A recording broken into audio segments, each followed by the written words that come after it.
अगली हेडिंग जो है वो है magnetic field on magnetic force on a current carrying wire.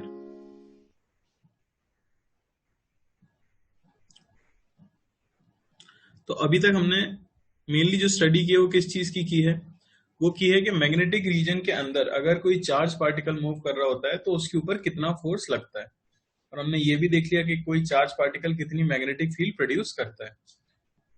अब हमें ये देखना है कि अगर हम किसी करंट कैरिंग वायर को एक मैग्नेटिक फील्ड में रख दें तो क्या उसके ऊपर कोई फोर्स लगेगा। तो देखो, मान लो कि हमारे पास एक वायर है जिसमें करंट आई फ्लो कर रहा है, और मान लेते हैं कि एल इसकी लेंथ है, रीजन में मैग्नेटिक फील्ड भी है अंदर की तरफ। अब ऐसा कहा जा सकता है कि जो वायर है इसमें करंट किस वजह से है। Current obviously flow of electron की वजह से है। करंट अगर नीचे की तरफ जा रहा है तो सारे इलेक्ट्रॉन्स जो जा रहे होंगे वो ऊपर की तरफ जा रहे होंगे, और उनकी जो स्पीड होगी वो भी हमें पता है कितनी होती है, ड्रिफ्ट वेलोसिटी या वीडी से हम उसे रिप्रेजेंट कर देते हैं। समझ आई बात। मान लो कि इस कंडक्टर के लिए हमें बताया गया है कि n है number of free electrons per unit volume, ठीक है ना। a है area of cross section,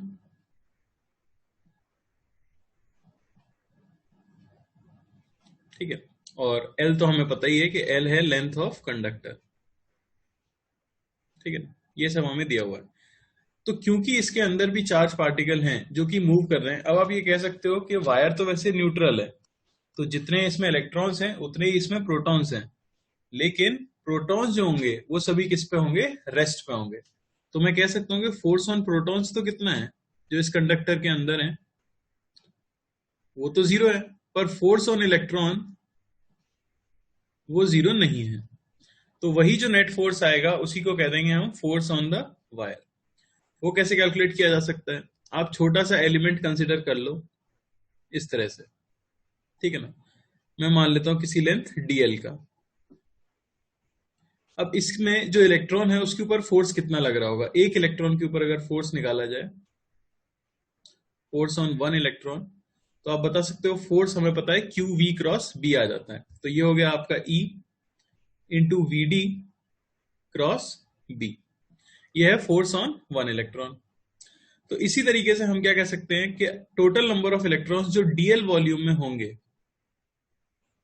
total number of electrons in DL length, तो वो आप बता सकते हो टोटल नंबर ऑफ इलेक्ट्रॉन्स कितने हो जाएंगे, वो हो जाएंगे n, ये हो जाएगा number of electrons per unit volume into DL length की वॉल्यूम जो हो जाएगा area of cross section into DL. तो टोटल फोर्स भी आप बता सकते हो। टोटल फोर्स क्या आ जाएगा हमारे पास, टोटल फोर्स आपको मिल जाएगा एक के ऊपर जो फोर्स लग रहा है यानी E into we D cross B, और into total number of electrons जो कि हो गए एन ए डीएल, ठीक है ना। तो यहां पे मैं F को लिख सकता हूं, ये हमें मिल गया है N A E DL V D cross B. अब वही बात यहां पे फिर से आएगी, डीएल की डायरेक्शन और वीडी की डायरेक्शन हम सेम मान सकते हैं क्योंकि वेलोसिटी हमेशा लेंथ के अलोंग ही होने वाली है इलेक्ट्रॉन्स की। तो क्रॉस प्रोडक्ट करोगे तो साइन जो वैल्यू आएगी वो तो सेम ही आने वाली है। तो डीएल को हम अंदर ले जाते हैं और वीडी को बाहर ले आते हैं, जिससे हो जाएगा N A VD E DL cross B, और ये हमें पता है ये हो जाता है क्या, आई बराबर ए बी डी एनी फॉर्मूले से। तो फोर्स की वैल्यू जो हमें मिल जाती है वो मिल जाती है आई एल क्रॉस बी, या डीएल क्रॉस बी में कह सकते हैं। तो ये हो जाता है force on a current carrying wire, ठीक है ना। डायरेक्शन आप किससे पता करोगे, डीएल क्रॉस बी से, और याद क्या रखना है, डीएल इज अलोंग करंट। तो जिस डायरेक्शन में करंट है उसी डायरेक्शन में डीएल वेक्टर होगा। डीएल क्रॉस बी करने से आपको क्या मिल जाएगा, फोर्स की डायरेक्शन मिल जाएगी, और आई इंटू डीएल क्रॉस बी करने से आपको मैग्नीट्यूड भी मिल जाएगा। क्लियर हो रहा है क्या, ठीक है ना। तो ये हमारे पास फॉर्मूला आ गया। एक एग्जांपल देख लो, जैसे कि मान लो ये आपके पास कंडक्टिंग वायर है, इसमें करंट आई फ्लो कर रहा है इस तरह से, और मैग्नेटिक फील्ड अंदर की तरफ दी गई है बी, ठीक है ना। वायर की लेंथ में एल ले लेता हूं, हमें बताना है कि कितना फोर्स आएगा और किस डायरेक्शन में फोर्स आएगा, ठीक है। तो फॉर्मूला लगा देते हैं, सीधे हो जाएगा I इंटू लेंथ जो आपको पता है कितनी है L into magnetic field B into sine of, जब आप L क्रॉस B खोलोगे तो देखो लेंथ जो है वो इस प्लेन में है और मैग्नेटिक फील्ड इस प्लेन के परपेंडिकुलर है, तो एंगल क्या हो जाएगा आपका 90 डिग्री। तो फोर्स की वैल्यू तो आ गई BIL। अब बात आती है डायरेक्शन क्या आएगी, तो डायरेक्शन के लिए करंट की डायरेक्शन में थंब रखना है और पॉइंट करना है फिंगर टिप्स को B की तरफ, तो I क्रॉस B करोगे वो आपको मिल जाएगा ऊपर की तरफ, यानी कि ऊपर की तरफ BIL फोर्स लग रहा होगा इस वायर के ऊपर। किसी को कोई समस्या? एक और एग्जांपल देख लो चाहो तो, ठीक है ना। मान लो कि ये आपका वायर है, करंट इस तरह से नीचे की तरफ जा रहा है, ये आपको मैग्नेटिक फील्ड दी हुई है B और ये एंगल है 37 डिग्री, ठीक है ना। अब आपसे पूछा जाए कि फोर्स की वैल्यू क्या आने वाली है, तो वो भी आप निकाल सकते हो। फोर्स क्या हो जाएगा हमारे पास, L लेंथ ले लो, फोर्स आ जाएगा आपका सिंपली BIL, ठीक है ना। ये तो मैंने लिख दिया इंटू साइन, I और L के बीच का एंगल आपको देखना है, तो वैसे तो एंगल कितना आ रहा है हमारे पास ये वाला, लेकिन हम हमेशा ये चीज पॉजिटिव निकाल लेंगे और डायरेक्शन किससे निकालेंगे, राइट हैंड रूल से। तो यहां सिंपली मैं क्या लिख सकता हूं, साइन ऑफ 37 डिग्री, ठीक है ना। ये आ गया हमारे पास मैग्नीट्यूड, यानी फोर्स की वैल्यू होगी 3/5 BIL। डायरेक्शन की बात करें तो देखो I की तरफ थंब रखना है, यानी नीचे की तरफ थंब, और B की तरफ फिंगर टिप्स करने हैं, तो वो आ जाएगा आपका आउट ऑफ द प्लेन। तो ये आ गई मैग्नेटिक फोर्स की वैल्यू। चलो भाई, तो अब आपको बताना है I कैप J कैप के टर्म्स में क्या फोर्स आएगा वायर के ऊपर, ठीक है। तो पहला क्वेश्चन तो एकदम सिंपल ही है, सेम क्वेश्चन है एकदम, ठीक है। सी पार्ट ट्राई करो सभी लोग, सी पार्ट का आंसर बताओ। नेट फोर्स ऑन वायर बताना है हमें। एक एक एलिमेंट पे निकाल लेते हैं, पहले इतने से एलिमेंट को देखो तो इसके ऊपर फोर्स किधर आएगा, पहले तो डायरेक्शन निकाल लेता हूं। तो मैं I क्रॉस B करूंगा तो ऊपर की तरफ थंब और राइट की तरफ फिंगर टिप्स, तो I क्रॉस B करने से पाम राइट की तरफ आ जाएगा, तो ये तो हो गया आपका फोर्स और वैल्यू होगी BIL, क्योंकि एंगल तो 90 डिग्री है, साफ दिख रहा है हमें I और मैग्नेटिक फील्ड के बीच का एंगल 90 डिग्री है। इसके लिए अगर करें तो I जो है लेफ्ट की तरफ और B जो है बाहर की तरफ, तो इस पे फोर्स आ जाएगा ऊपर की तरफ BIL। तो वेक्टर फॉर्म में फोर्स को अगर आप लिखोगे तो वो आ जाएगा आपके पास BIL I cap plus J cap. कोई डाउट किसी को? सिंपल है, डी पार्ट का बता दो। चलो देख लो भाई, तो इस एलिमेंट में पहले निकाल लेते हैं, आसान है। मैग्नेटिक फील्ड अंदर की तरफ है, करंट ऊपर की तरफ है, I क्रॉस B करोगे लेफ्ट में आ जाएगा, तो इस पे जो फोर्स लग रहा है वो आपका लग रहा है लेफ्ट में, कितना, BIL। इसमें किसी को कोई डाउट नहीं होगा, ठीक है ना। I क्रॉस B किया, सिंपली लेफ्ट में आ गया फोर्स BIL, क्योंकि I और B जो है वो परपेंडिकुलर है। अब इसकी बात करें तो इसमें करंट इस तरह से जा रहा होगा I, तो इसके लिए अगर आप I क्रॉस B करोगे तो वो इस तरह से आएगा और हमेशा 90 डिग्री तो बनाता ही है। तो ये डायरेक्शन आई आपके फोर्स की, और वैल्यू कितनी होगी इस फोर्स की, तो वो हम लिख सकते हैं BI, इसकी लेंथ कितनी है L√2। बस ये आप देख सकते हो कि परपेंडिकुलर होना चाहिए लेंथ से, ठीक है ना। अब हम इसके कंपोनेंट्स भी ले सकते हैं, ये एंगल 45 है तो आपको पता है ये एंगल 45 है, तो ये एंगल भी क्या मिल गया, 45 डिग्री मिल गया। तो इस फोर्स का एक कंपोनेंट तो नीचे की तरफ आ गया जो कि हो गया BIL√2 cos 45 डिग्री, यानी कि BIL, और एक कंपोनेंट राइट की तरफ आ गया BIL sin 45 डिग्री, वो भी क्या आ गया BIL। तो इफेक्टिवली पूरे वायर पे देखा जाए तो आप देख सकते हो कि राइट वाला BIL लेफ्ट वाले BIL को काट देगा और इफेक्टिवली नीचे बचेगा आपके पास फोर्स। तो नेट फोर्स जो आ रहा है इसके ऊपर वो आ रहा है BIL माइनस J कैप, ठीक है। तो जिनका भी आ गया अच्छी बात है। बाकी लोग ये ध्यान रखो कि जो भी फोर्स आएगा वो लेंथ के भी परपेंडिकुलर होगा और मैग्नेटिक फील्ड के भी परपेंडिकुलर होगा। चलो भाई, ई पार्ट का बता दो। देखो लेफ्ट वाले पोर्शन पे देखते हैं, तो लेफ्ट वाले पोर्शन के लिए BIL, ठीक है ना। मैग्नेटिक फील्ड और करंट तो परपेंडिकुलर ही हमें पता ही है, ठीक है ना। तो आप सीधे फोर्स निकाल सकते हो आई क्रॉस बी। तो आई तो इधर की तरफ है और बी बाहर की तरफ है, तो आई क्रॉस बी आप करोगे तो फोर्स आपको मिलेगा कुछ ऐसे, और उसकी वैल्यू कितनी होगी, तो वैल्यू होगी बी आई एल। क्यों होगी बी आई एल? क्योंकि आप देख सकते हो, क्योंकि हमेशा क्या होना चाहिए, परपेंडिकुलर होना चाहिए, और दूसरी चीज मैग्नेटिक फील्ड और करंट क्या है, परपेंडिकुलर। तो इसमें करंट ऐसे जाएगा, इसके लिए आई क्रॉस बी अगर करेंगे तो वो हमें मिल जाएगा कुछ इस तरह से, और उसकी वैल्यू भी सेम आएगी बी आई एल। तो बस हमें इनके कंपोनेंट्स निकालने हैं, ठीक है ना, समझ आ रहा है? तो अब हम यहाँ पे क्या देख सकते हैं, इनके कंपोनेंट्स आप देख सकते हो कि कौन सा वाला कंपोनेंट बचने वाला है, सिर्फ y वाला कंपोनेंट सिर्फ बचेगा और वो ऐड हो जाएगा सिंपली, और x वाले कंपोनेंट तो क्या होने वाले हैं, कैंसिल ही होने वाले हैं। समझ आई बात? अच्छा, ये एंगल आपको पता ही है, ठीक है ना, ये एंगल कितना हो जाएगा हमारे पास, ठीक है, तो ये एंगल आपको मिलेगा 60 डिग्री, और ये एंगल भी आपको मिल जाएगा 60 डिग्री। तो y में फोर्स क्या आ गया, ये आ गया B I L cos 60 degree, और ये आ गया B I L cos 60 degree. तो नेट फोर्स आप देख सकते हो, नेट फोर्स आपको मिल जाएगा 2 B I L cos 60 degree, यानी कि B I L minus J cap. ठीक है भाई, समझ आया? तो देख लेते हैं,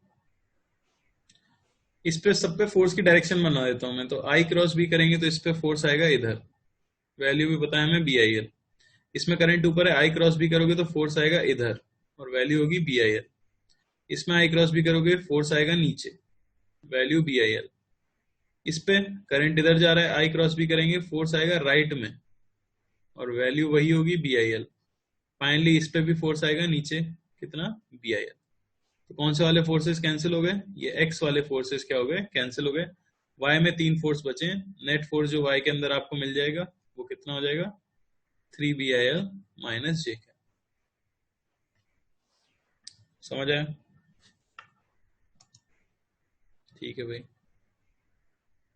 जी का बता दो। साफ साफ दिख रहा है, ऊपर की तरफ बी आई एल, इस पे भी ऊपर की तरफ B I L, I cross B से कर लिया। इसके लिए करेंगे आई क्रॉस बी, तो इधर आएगा आपका बी आई एल, और इस पे आएगा इधर बी आई एल। तो ये सिमिलरली देख सकते हो आप। ये आपको मिलेगा कितना, 30 डिग्री। तो ऊपर जो कंपोनेंट आएगा वो कितने में आएगा, 60 डिग्री, ठीक है ना, ये 30 डिग्री।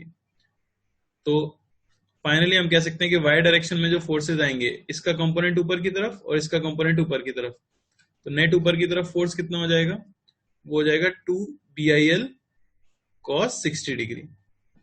तो फाइनली नेट फोर्स जो ऊपर की तरफ हो रहा है वो हो जाएगा ये बी आई एल, ये बी आई एल, और ये भी मिलके कितना हो रहा है, बी आई एल, यानी 3 B I L J cap.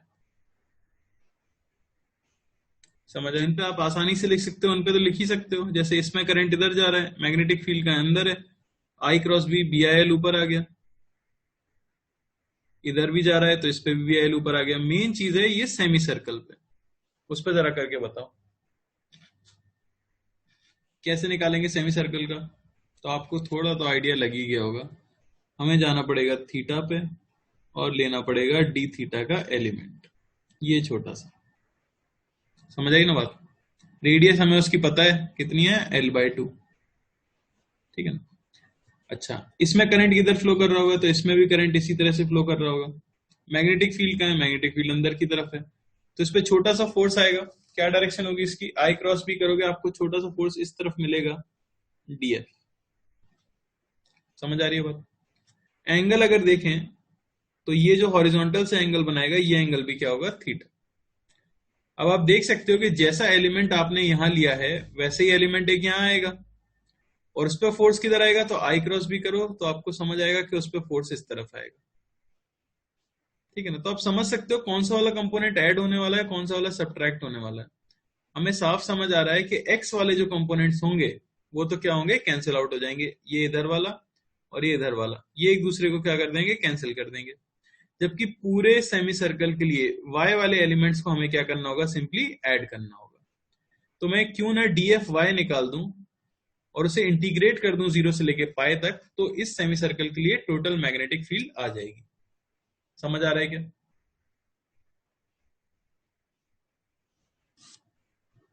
समझ आ रहा है? ठीक है। तो हम क्या कर देंगे, लिख देंगे y में जो आ रहा है हमारे पास dB, जो y में आ रही है आपके पास, सॉरी dF, छोटा सा फोर्स, dF y में जो आ रहा है हमारे पास वो हो जाएगा आपका dF साइन थीटा, और इसी को हमें इंटीग्रेट करना होगा 0 से लेके पाई तक। dF की वैल्यू लिख देता हूं मैं, वैल्यू होती है I, तो करंट तो उसमें I ही है, dl यानी उसकी लेंथ, तो उसकी लेंथ कितनी हो जाएगी r d theta, into magnetic field B into sine theta, इसे इंटीग्रेट करना है 0 से लेके पाई तक। B I r बाहर आ गया, r है l/2 into sine theta d theta 0 से लेके पाई तक। साइन थीटा का इंटीग्रेशन आप जानते हो माइनस कॉस थीटा, तो ये आ गया BIL/2 minus cos pi plus cos 0। क्या वैल्यू आ गई इसकी, इसकी वैल्यू आ गई 2। तो फाइनली हमें क्या मिला, BIL। और क्योंकि हमने कौन सा कंपोनेंट निकाला है, y वाला, यानी कि ऊपर की तरफ ये फोर्स आया है J कैप। इस एलिमेंट पे हम पहले निकाल चुके थे BIL ऊपर, इस पे हम पहले निकाल चुके थे BIL ऊपर, और इस सेमी सर्कल पे भी क्या आया, BIL ऊपर। तो नेट फोर्स की जो वैल्यू आपको मिली वो मिली 3 BIL J कैप। क्या किसी को कोई डाउट है? अब आपके पास यूनिफॉर्म मैग्नेटिक फील्ड है, और अब आपके पास एक पूरा सर्कल है, पूरा एक लूप है, इसमें करंट आई फ्लो कर रहा है। क्या आएगा नेट फोर्स, नेट फोर्स क्या आ जाएगा, 0 आ जाएगा। तो आपको याद भी रखना है जो मैंने नोट में लिख दिया है। तो पहला नोट यही है कि अगर कोई भी क्लोज लूप कहीं पर रखा हुआ है, ठीक है ना, एक यूनिफॉर्म मैग्नेटिक फील्ड के अंदर यूनिफॉर्म होनी चाहिए मैग्नेटिक फील्ड, ये याद रखना, ठीक है ना। इंपॉर्टेंट टर्म है यूनिफॉर्म, यानी कि कांस्टेंट मैग्नेटिक फील्ड होनी चाहिए। उसमें अगर आपने एक लूप रख दिया है और वो करंट कैरी कर रहा है, तो उस पर जो नेट फोर्स आता है वो भाई आ जाता है आपका 0, ठीक है ना। ऑब्वियसली सारे एलिमेंट्स का फोर्स एक दूसरे को क्या कर देगा, कैंसिल आउट कर देगा। लेकिन ऐसे क्वेश्चन में आपसे टेंशन पूछा जा सकता है बिल्कुल वायर के अंदर, ठीक है। देखते हैं सब लोगों को याद है कि नहीं है। तो इसी पे मैंने क्वेश्चन पीडीएफ में नहीं दिया, लेकिन मैं यहाँ दे देता हूँ। तो आपको टेंशन बताना है वायर में, ठीक है ना। तो आर रेडियस है, आई करंट है, और मैग्नेटिक फील्ड बाहर की तरफ है बी। तो बताओ टेंशन इन वायर क्या होगा। ये तो आपको पता ही है कि नेट फोर्स वायर के ऊपर कितना हो जाएगा, 0, अगर हर जगह पे कांस्टेंट मैग्नेटिक फील्ड है, जो कि हम कह चुके हैं। आपको टेंशन बताना है, बताओ। उसके लिए आप क्या कर सकते हो, किसी भी एंगल थीटा का छोटा सा एलिमेंट कंसिडर कर लो। ये छोटा सा एलिमेंट मैंने कंसिडर कर लिया जो थीटा सबटेंड कर रहा होगा। अच्छा, इसमें करंट किस तरफ है, इसमें करंट आपको पता है इस तरफ होगा, ठीक है ना, आई।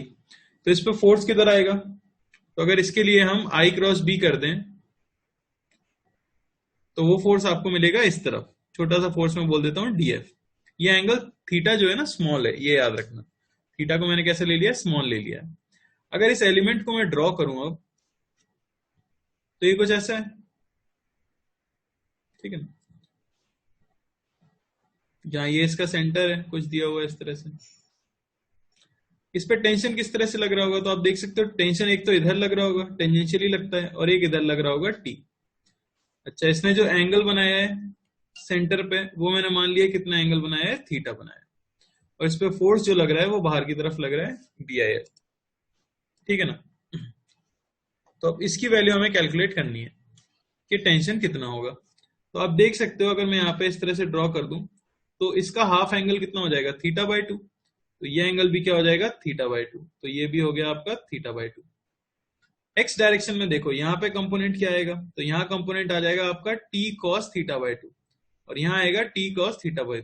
वो तो कट जाएगा। नेट टेंशन का कंपोनेंट कहां बच रहा है भाई, y में। तो ये कितना हो गया, ये हो गया आपका t sin θ/2, और ये भी हो गया t sin θ/2। तो ये नेट फोर्स लग रहा है अंदर की तरफ, जबकि बाहर की तरफ फोर्स क्या लग रहा है, F। जब ये फोर्स बैलेंस होगा तभी तो हमारा लूप जो है नेट फोर्स 0 कर पा रहा है। तो अब इस फोर्स की वैल्यू क्या होगी इस एलिमेंट के ऊपर, तो वो होता है BIL। तो B करंट तो I है, अब इसकी लेंथ कितनी होगी, तो आर्क की लेंथ आपको पता है आर थीटा हो जाती है, आर थीटा। इन्हें मैं क्या कर दूंगा, सिंपली इक्वेट कर दूंगा। तो यहां से आपको मिल जाएगा बी आई आर थीटा, ये हो जाना चाहिए 2 into T into sine theta by 2। अब थीटा को स्मॉल लिए ही इसलिए जाता है क्योंकि थीटा स्मॉल है, तो आप साइन थीटा को नियरली लिख सकते हो थीटा। तो साइन थीटा बाय 2 को मैं लिख सकता हूं थीटा बाय 2। तो यहां से मिलेगा बी आई आर थीटा, ये होना चाहिए 2t थीटा बाय 2, या t आपको मिल जाएगा कितना, बी आई आर। ऐसा क्वेश्चन हमने सर्कुलर मोशन में किया था ना, अगर ओमेगा से घुमाते हैं लूप को तो उसमें कितना टेंशन आएगा, अगर याद होगा तो। किसी को तो याद होगा ही मेरे हिसाब से, अगर किसी को भी नहीं है तो सब ठीक है ना। कई चीजों में आ सकता है क्वेश्चन, मेन आपको कॉन्सेप्ट याद रखना होता है। जब भी इस तरह से लूप पे नेट फोर्स 0 दिया गया और आपसे कोई पूछ ले कि भाई बताओ कि कितना टेंशन होगा लूप के अंदर, तो आप इस तरह से छोटा सा एलिमेंट लेके और निकाल देते हो, ठीक है। चलो भाई, खैर हम नोट की बात कर रहे थे, तो एक इंपॉर्टेंट नोट तो क्या हो गया आपका सबसे पहला, कि मैग्नेटिक फील्ड के अंदर अगर हमने एक करंट कैरिंग लूप रखा हुआ है और मैग्नेटिक फील्ड यूनिफॉर्म है, तो उस पर नेट फोर्स हमेशा क्या होगा, 0 होगा। समझ आ गई बात। सेकंड नोट जो है वो हद से ज्यादा इंपॉर्टेंट है, ठीक है। सेकंड नोट ये है कि मान लो कि आपके पास मैग्नेटिक फील्ड है एक रीजन में, और उसमें एक रैंडम वायर रखा हुआ है इस तरह से, और वो करंट कैरी कर रहा है आई। आपसे बोला जाए कि इस वायर के ऊपर फोर्स कैलकुलेट करके बताओ, तो आप सिंपली इस वायर को रिप्लेस कर सकते हो डिस्प्लेसमेंट वेक्टर वायर से।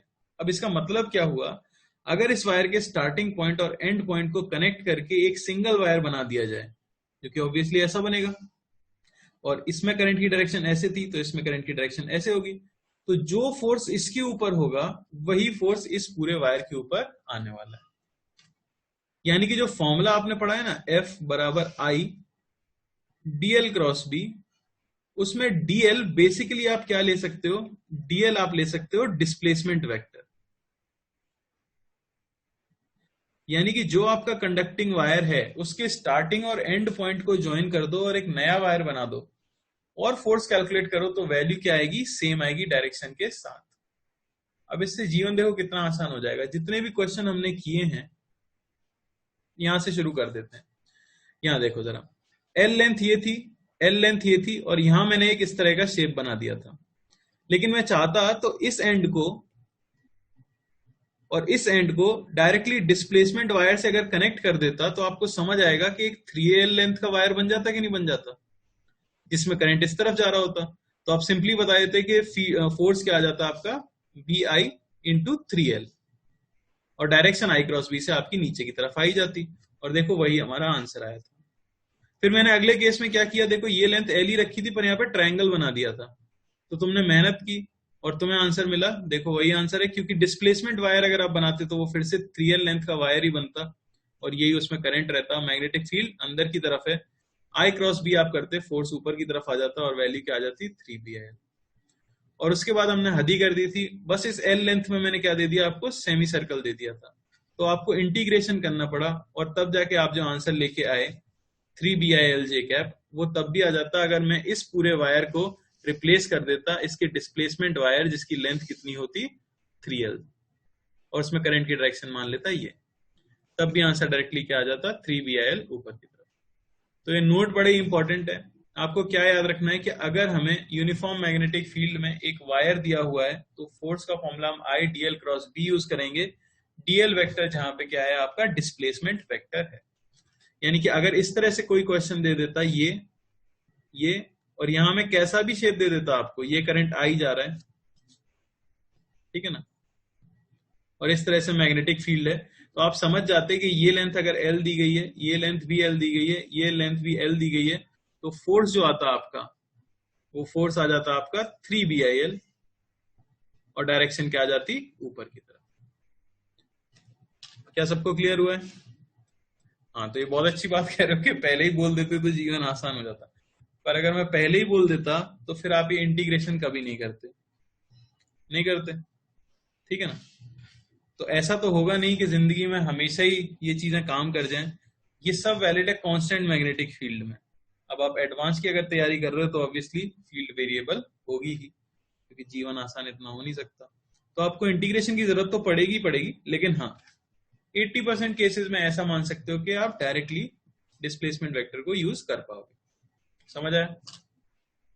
चलो, तो अब इसी के ऊपर सवाल कर लेते हैं। देखो जरा, पहला क्वेश्चन है, आप देखो कितनी जल्दी आंसर आ जाएगा, टाइम पास नहीं करना पड़ेगा तुम्हें। बताओ फर्स्ट वाले का आंसर क्या आएगा?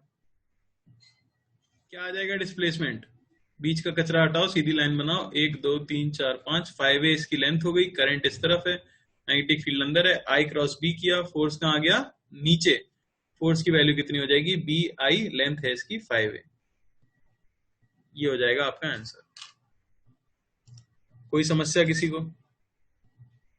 कोई दिक्कत नहीं है भाई? बी पार्ट का बता दो फटाफट।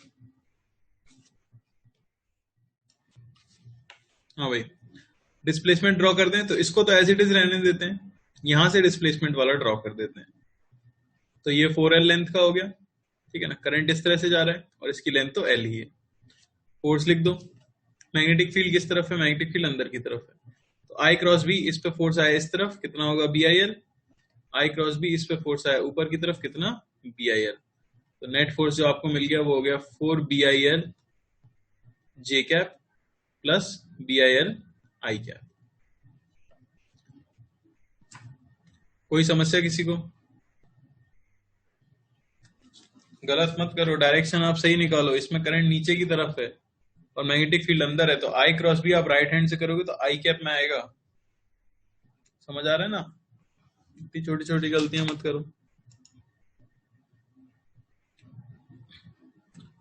बता दो भाई, सी पार्ट का बता दो क्या आ जाएगा। डिस्प्लेसमेंट रिप्लेस करना है, ये करंट इस तरफ, लेंथ कितनी हो जाएगी? R sine 37, R sine 37, 2 R sine 37।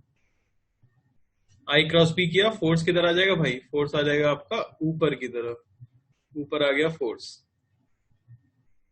Force हो गया simply B I 2 R sine 37, यानी कि 6/5 B I R J cap.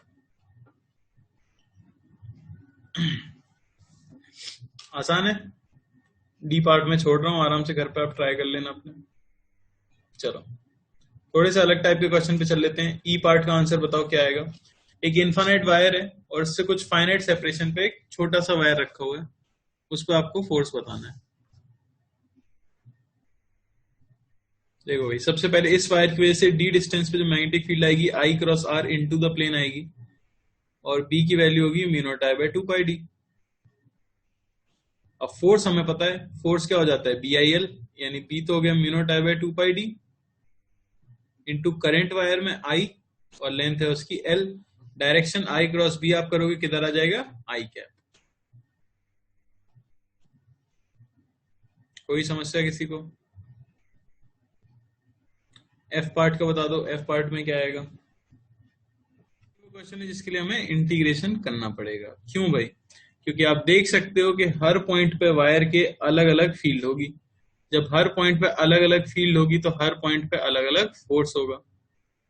तो फिर क्या किया जाए? तो फिर आपको एलिमेंट लेना पड़ेगा। आप वायर से किसी x डिस्टेंस पे जाके एक dx थिकनेस का एलिमेंट ले लो वायर के अंदर, ठीक है ना भाई। तो ये मेरा छोटा सा एलिमेंट हो गया जिसमें करंट इस तरफ फ्लो कर रहा है। अब इस पर फोर्स किधर आएगा? तो सबसे पहले तो मैं यहां पर x डिस्टेंस दूर मैग्नेटिक फील्ड निकाल लेता हूं। तो इनफाइनाइट वायर की वजह से मैग्नेटिक फील्ड तो क्या हो जाती है? वो जाती है mu naught I by 2 pi x. ये हो गई मैग्नेटिक फील्ड।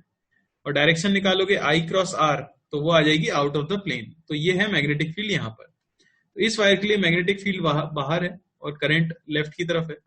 फोर्स निकालना है तो आप आई क्रॉस बी कर सकते हो, ठीक है ना। तो आई क्रॉस बी अगर हम करेंगे तो फोर्स इस पे तो ऊपर की तरफ आ रहा है डीएफ, यानी हमारे छोटे से एलिमेंट पे फोर्स आएगा ऊपर की तरफ। उन सभी को हमें इंटीग्रेट करना है। डीएफ की वैल्यू में लिख देता हूं। छोटा सा फोर्स क्या होगा? छोटा सा फोर्स होता है बी आई एल। एक्स दूरी पे बी क्या है? वो है mu naught I by 2 pi x. Into इस वायर में करंट कितना है? तो इस वायर में भी करंट आई है।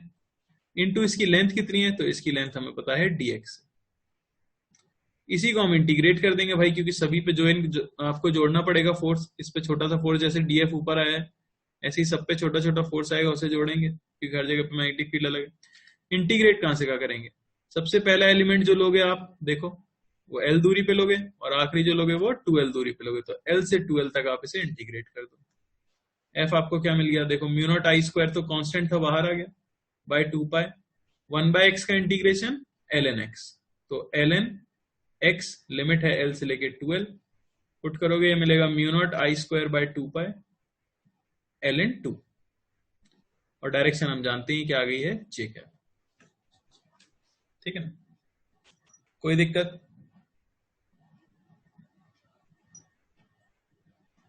और थोड़ा ढंग का सवाल कर लेते हैं। जी पार्ट, जी में एक लूप है, तो लूप के ऊपर मैग्नेटिक फील्ड बतानी है। ध्यान देना, अभी जस्ट हमने पढ़ा था कि किसी भी क्लोज लूप के ऊपर नेट मैग्नेटिक फील्ड 0 होती है, लेकिन मेरे भाई कब होती है, जब यूनिफॉर्म मैग्नेटिक फील्ड हो। यहां तो आप देख सकते हो क्योंकि लूप के हर पॉइंट की दूरी वायर से अलग अलग होगी, तो हर जगह पे फील्ड अलग अलग होगी, तो आपको नेट फोर्स बताना है लूप के ऊपर। स्क्वायर लूप है। पहले तो डायरेक्शन निकाल लेता हूं, चलो।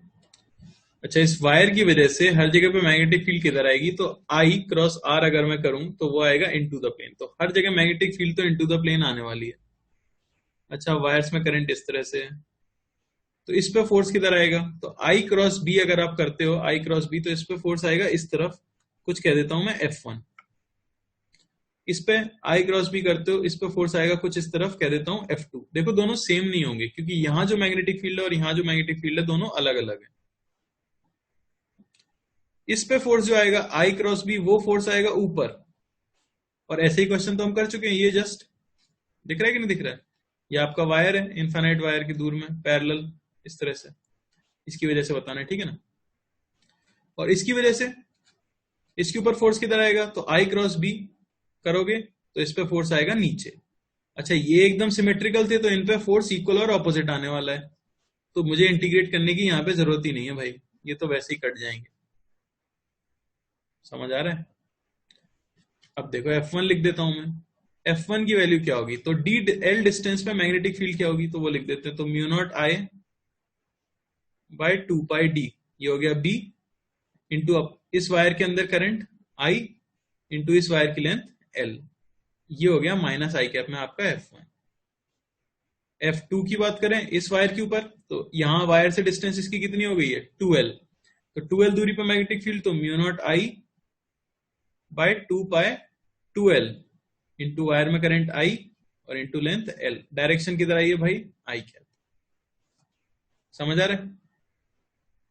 अब बस क्या करना है, आपको पता भी है कौन सा वाला फोर्स स्ट्रांग होगा, जो पास है उसका स्ट्रांग होगा, तो नेट फोर्स क्या आ जाएगा, F1 minus F2, F1 minus F2 minus I cap में।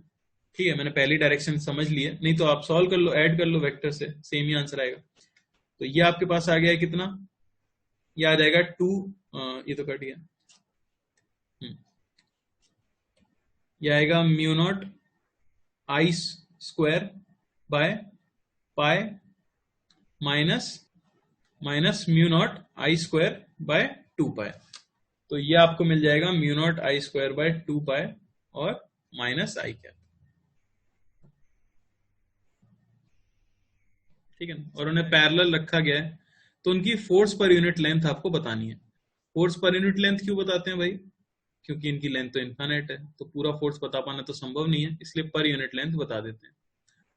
तो बताने का तरीका बड़ा ही आसान है, मैं एक वायर की वजह से दूसरे वायर के ऊपर फील्ड लिख लूंगा और फिर BIL फॉर्मूला लगा के फोर्स लिख दूंगा। तो देख लो, फोर्स ऑन 2 ड्यू टू 1, ये लिख देता हूं मैं, क्या आ जाएगा, तो मैग्नेटिक फील्ड 1 की वजह से 2 पे जो आएगी वो आ जाएगी mu naught I1 bye 2 pi D, ये हो गया B इंटू इसमें करंट I2 इंटू इसकी लेंथ मान लो L।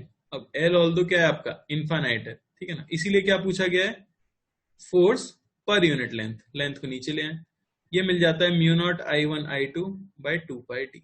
फॉर्मूला याद रखना होता है, दो पैरेलल इनफाइनाइट वायर्स के बीच में फोर्स जो आता है वो आता है mu naught I1 I2 by 2 pi D. अब ये फोर्स अट्रैक्टिव है या रिपल्सिव है वो हम देख सकते हैं। इस वायर की वजह से यहाँ पे मैग्नेटिक फील्ड किधर बनेगी, तो आप I क्रॉस R करोगे, मैग्नेटिक फील्ड आएगी अंदर की तरफ। अब फोर्स निकालो, I क्रॉस B करोगे, फोर्स आएगा इस तरफ, यानी कि ये फोर्स कैसा है, अट्रैक्टिव है। तो आप ये याद कर लोगे कि अगर सेम डायरेक्शन में वायर्स करंट कैरी कर रहे होते हैं, सेम डायरेक्शन है, तो फोर्स कैसा हो जाता है, अट्रैक्टिव हो जाता है, और अगर ऑपोजिट डायरेक्शन है तो फोर्स कैसा हो जाता है, रिपल्सिव हो जाता है। अब है तो ये एक क्वेश्चन ही, पर इसे रिजल्ट की तरह याद रख लिया जाता है। किसी को कोई डाउट? अभी हमने एक क्वेश्चन किया था ना जस्ट, एक इनफाइनाइट वायर है, इसमें करंट है आई, और एक इस तरह से वायर है, इसमें करंट है आई। अच्छा, आप बता सकते हो इस वायर की वजह से इस वायर के ऊपर फोर्स की डायरेक्शन क्या आएगी? पहले magnetic field I cross B, magnetic field I अंदर की तरफ, और अब आप करो आई क्रॉस बी, तो फोर्स आ गया नीचे, तो इस पे फोर्स आया नीचे। अच्छा, क्या बता सकते हो इस वायर की वजह से इस वायर पे फोर्स किधर आएगा? तो आप देखोगे तो आई क्रॉस बी, ऊपर वाले पोर्शन में मैग्नेटिक फील्ड अंदर बनेगी, और आई क्रॉस आर, नीचे वाले पोर्शन में मैग्नेटिक फील्ड बाहर बनेगी इस वायर की। तो इतने पोर्शन पे, आधे पोर्शन पे जो फोर्स आएगा आई क्रॉस आर, वो तो आएगा इधर एफ, और आधे पोर्शन पे जो आएगा आई क्रॉस, वो आएगा इधर एफ। तो नेट फोर्स क्या आ गया मेरे भाई? 0। कुछ समस्या लग रही है क्या? तो न्यूटन का थर्ड लॉ फॉलो नहीं हो रहा है। न्यूटन का थर्ड लॉ फॉलो नहीं हो रहा है। जितना फोर्स पहले वायर ने दूसरे पे लगाया, उतना दूसरे ने पहले पे नहीं लगाया। और देखना चाहते हो? और देखो जरा, जैसे मान लो कि एक वायर ये है, एक फाइनाइट वायर है ये आई, और एक सेमी इनफाइनाइट वायर है इस तरह से आई।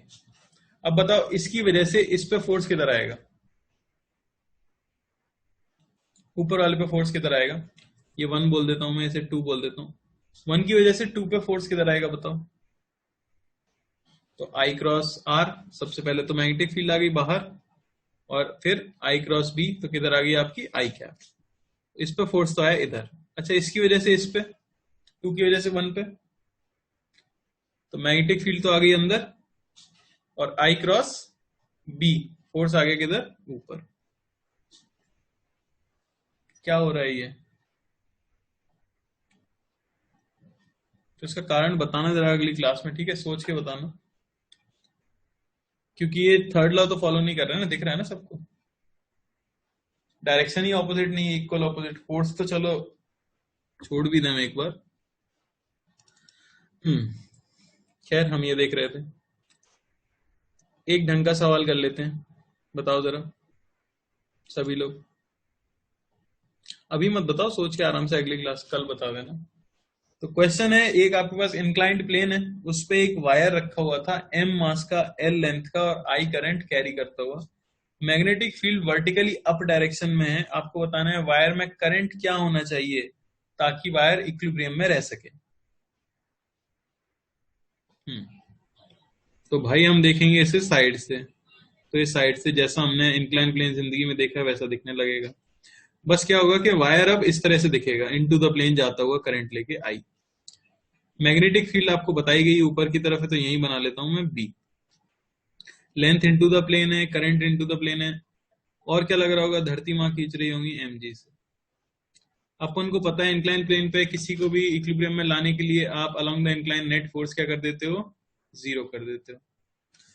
तो अगर यहाँ पे कंपोनेंट आएगा, ये तो 100 साल से करते ही आ रहे हैं, mg sin थीटा, यानी ये आ गया आपके पास 3mg/5।